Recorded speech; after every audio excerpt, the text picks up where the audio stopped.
Welcome to Group 4's presentation on Education Finance and Policy. Group members are Alexis Banner, Andrew Bell, John Daly, and Jennifer Jackson Escogido. We will be focusing on 4 chapters from Gertz and Ladd's Handbook on Research in Education Finance and Policy that highlight the unique challenges and resource needs of different student groups and school context. Our goal is to show how school finance interacts with equity and adequacy across diverse populations.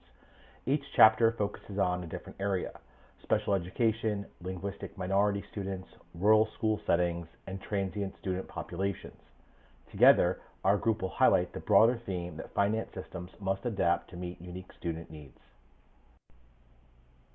Chapter 32 by Parrish, Har, Robbins, and Chambers examines the growth of special education in U.S. schools and the fiscal challenges created by IDEA's guarantee of a free and appropriate public education. The authors highlight wide spending variations across states and disability categories, as well as the strain of special education costs on general education budgets. These issues tie directly to equity audits, since they reveal how funding and accountability systems shape which students receive adequate support and which remain underserved. Special education has grown into a major part of public schooling, mandated by the Individuals with Disabilities of Education Act. Students are legally entitled to a free and appropriate education tailored to their needs, but this entitlement creates fiscal pressures. One key challenge is that special education costs often spill over into general education budgets, raising tough questions about how to balance fairness and adequacy. According to Parrish, Har, Robbins, and Chambers, in Chapter 32 of the Handbook of Research, Education, Finance, and Policy, special education funding in the United States has long reflected issues of inequity and uneven access. Historically, children with disabilities were excluded from public schools, and by the mid-1960s, only about 1/3 were receiving appropriate services. The authors highlight big differences in spending. For example, students with multiple disabilities have average expenditures of over $20,000, while students with specific learning disabilities, the largest category, averaged about $10,500. This shows how a student's opportunities can depend heavily on funding priorities and disability classification. The authors also point out that disability labels only explain a small portion of the variation in costs. Disability theory, as discussed by Devlin Pothier, emphasizes that disability is not only about individual limitations, but also about the barriers created by schools and systems. From this perspective, inequities in funding and support are themselves part of the problem, because they restrict students' ability to access education on equal terms. IDEA's Civil Rights Foundation seeks to address these inequities, but the challenge remains in ensuring that resources are adequate to remove barriers and provide meaningful inclusion. Another challenge is encroachment, where districts must use general education funds to cover special education costs. This not only stretches budgets thin, but also raises questions of fairness, since it can reduce resources available to general education students while still not fully meeting the needs of the students with disabilities. This challenge is reflected in my own school. Currently, we are working with 3 kindergarten students who quickly moved into evaluation by the Child Study Team. Without enough paraprofessionals or additional support staff in place, it has been difficult to manage daily behaviors and interactions effectively. As a result, these challenges are interfering with the students' ability to fully benefit from their school experience, while teachers and administrators are stretched thin trying to meet their needs. Just as the chapter describes, my school's struggle mirrors the national issue, ensuring compliance with evaluations and IEPs, while also striving to achieve true equity in resources and support. In Chapter 33, Rumberger and Gandara give an overview of the resources required for linguistic minority students in our schools. This chapter highlights several social justice issues that educational institutions face in practice. One is that many schools are not succeeding in ensuring that linguistic minority or LM students meet the same academic standards as monolingual English-speaking students.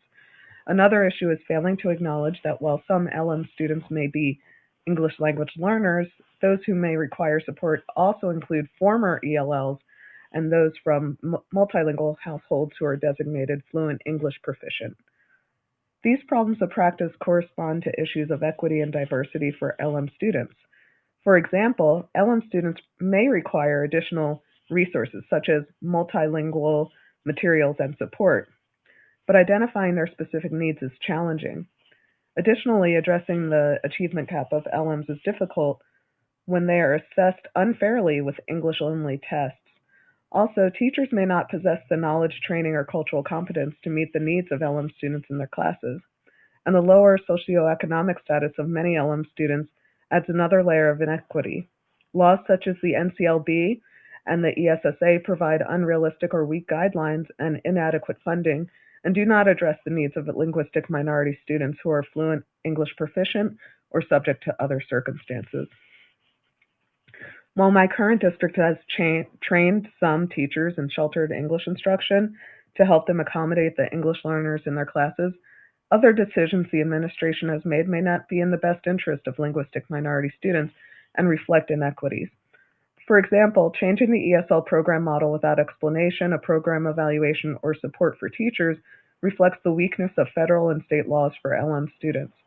In addition, the training the district provided to teachers significantly reduced the Title III funding allocated for the adult ESL classes we had previously offered to families of LMs, resulting in limited family engagement and communication. In addition, no special consideration is given to LM students who are not in the ELL program, those with special needs, those with limited formal education, or the economically disadvantaged. Viewing these problems of practice and diversity and equity issues through the lens of critical theory and the frameworks of culturally responsive leadership and culturally responsive teaching provides concrete principles and strategies for action in educational settings. Critical theory connects to the chapter's analysis of how federal and state policies have increasingly shifted to devalue bilingual education, expose the inequities of punitive accountability systems, and show how the consistent under-resourcing of LM students could be a result of systemic power imbalances. A culturally responsive leader would advocate for and implement the author's suggested changes to resource allocation policy and school-wide programs to provide appropriate instructional materials, ensure valid assessments, and strengthen partnerships with family. They would also advance the recommended culturally responsive teaching practices, such as using primary language instruction and materials as a direct application of using students' cultural and linguistic assets as a foundation for learning. Chapter 34 focuses on the pressing equity issues that uniquely affect rural schools, which go unnoticed in broader policy discussions.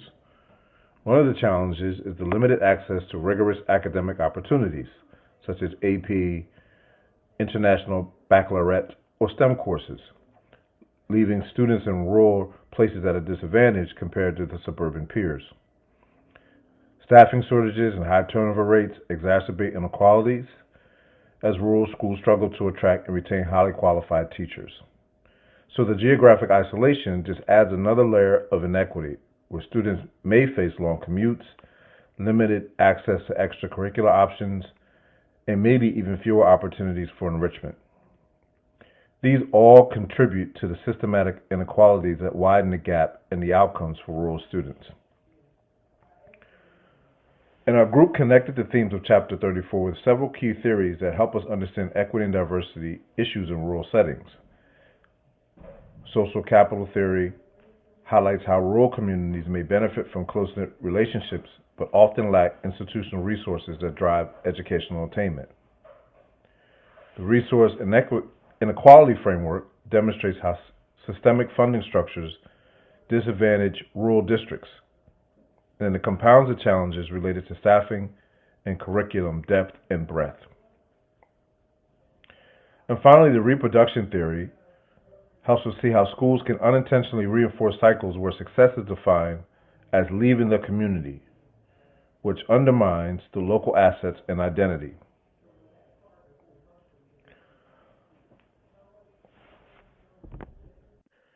Chapter 35, titled The Organizational and Fiscal Implementations of Transient Student Populations, was written by Killen and Shaft, and this chapter discusses how the issues and the concerns for schools when they serve high transient student populations. And transient students are defined as students who move frequently due to different socioeconomic concerns such as unstable housing, poverty, but also military relocations. And these students experience a lot of disrupted learning, curriculum from district to district. If you've ever moved a district before, I know I have. Pacings in districts is different, so the way that they cover content and curriculum varies. The resources used from district to district also varies, so that creates a gap for a lot of these transient students in their education. But also social instability, building those peer-to-peer relationships. And this is difficult for schools, especially when it comes to the funding and those different accountability systems.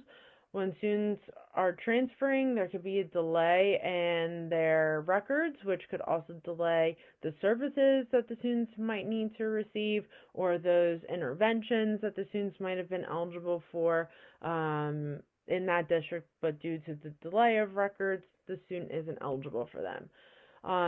This also is an example of a breakdown in vertical equity. Vertical equity is the principle or the theory that those who need the most support and need the most help would receive the most resources, but often transient students are not added to some of those funding formulas and rarely provide additional weights, which again makes it difficult for those schools to support a lot of these students that move in and out, and those different supports they need to catch up and close those gaps in the curriculum.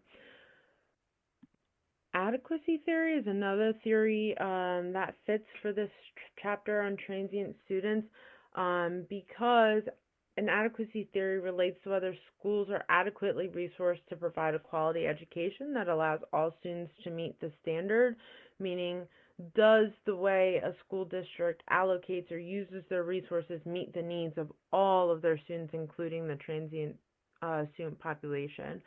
Current static funding formulas are based on enrollment, and that does not support the adequacy theory because they have the static funding formula provides more resources and more privilege to the stability and wealth for those districts that do not have a higher transient population. Killen and Shaft also discussed different policy reforms, including flexible funding models, daily enrollment counting, and the ability and speed of transferring records and coordinating with social services. Overall, this chapter underscored that equity depends on addressing policies that privilege stability to the disadvantage of schools that serve low-income families who move frequently. As a group, we noticed strong connections across all populations we studied. Each group experiences inequities that stem from how resources are defined, distributed, and accessed. Researchers, like Gertz and Ladd, emphasize that how funding systems are structured directly influences which students receive opportunities and which are left behind. When we compared these contexts, a key theme emerged. Student experience matters most. For example, Keelan and Shaft explain that transient students often face frequent interruptions that greatly impact their academic progress, creating gaps in learning. Similarly, Parrish et al. Found that students with disabilities often experience delays in receiving services due to evaluation timelines and funding shortages. These challenges limit access to the individualized supports guaranteed under IDEA. Across all groups, missed supports, disrupted learning, and limited access to programs create lasting effects on achievement and inclusion. We also explored how different theoretical frameworks help us understand these patterns. Disability theory, as described by Devlin and Pothier, shows how barriers within systems, not just individual needs, create inequities. Gay's work on cultural and linguistic equity highlights how funding and policy decisions affect belonging and inclusion. Coleman's concept on social capital theory shows how strong community ties can exist alongside weak institutional resources, especially in rural areas. Gertz and Ladd's discussion of adequacy theory reminds us that equity is not only about fair distribution, but also about ensuring resources are sufficient for every student to meet educational standards. Across these perspectives, the message is consistent. True equity requires funding systems grounded in actual student need, as Travers also reinforces in his research. We also discussed how resource allocation challenges make these inequities even more complex. Keelan and Shaft point out that for transient students, delays in transferring student records can postpone access to interventions, supports, and even mental health or peer relationship resources that could make a difference. Parrish et al. Describe how, in special education, underfunding often leads to encroachment, where general education budgets must absorb cost of mandated services. This further strains resources and widens inequities. Similarly, rural and multilingual learner populations face ongoing challenges because of staffing shortage and funding gaps that limit access to equitable learning opportunities. In the end, we agree that equity is not just about adding funds, it's about aligning resources, staffing, and supports so that every learner, regardless of background or circumstance, has a genuine opportunity to succeed. As our group was meeting and discussing all of our chapters that each of us read, together we created kind of a list of those policy and equity implications that were kind of common through at least two of the chapters. So one of the first ones was funding based on student needs. It's critical that we allocate resources according to the actual needs of students and not just school or district enrollment numbers. And again, this includes targeting federal IDA funding to help level the playing field across states.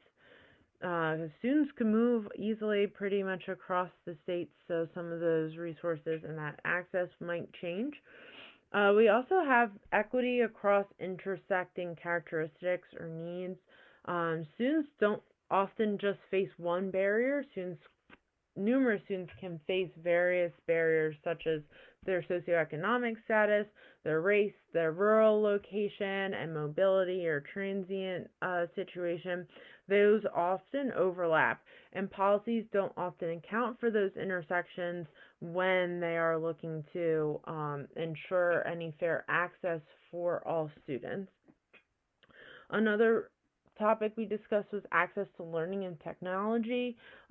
Supporting broadband and virtual learning infrastructures help expand curriculum access and ensures that every student can fully engage no matter where they live. And transportation and mobility can't be overlooked either. Rural students or districts with long bus routes are paying higher transportation costs. Transient students covered under McKinney-Vento or another fees or costs for districts. And again, all students need reliable ways to get to school so they can stay connected to their learning and to their building and lessen some of those gaps in the curriculum. And one of our final ones, we discussed a coordinated policy approach across all states, a federal policy approach by connecting funding, staffing, such as maybe pipelines within certain areas or districts, and student support services. We can address equity together rather than in isolated pieces, comprehensively allow for some more continuity from state to state, and have that nationally. We do believe that together, by addressing some of these policy implications, that students would have a lot better access when it comes to many resources that school districts can offer. As a group, we realize that equity isn't one size fits all. It really depends on context.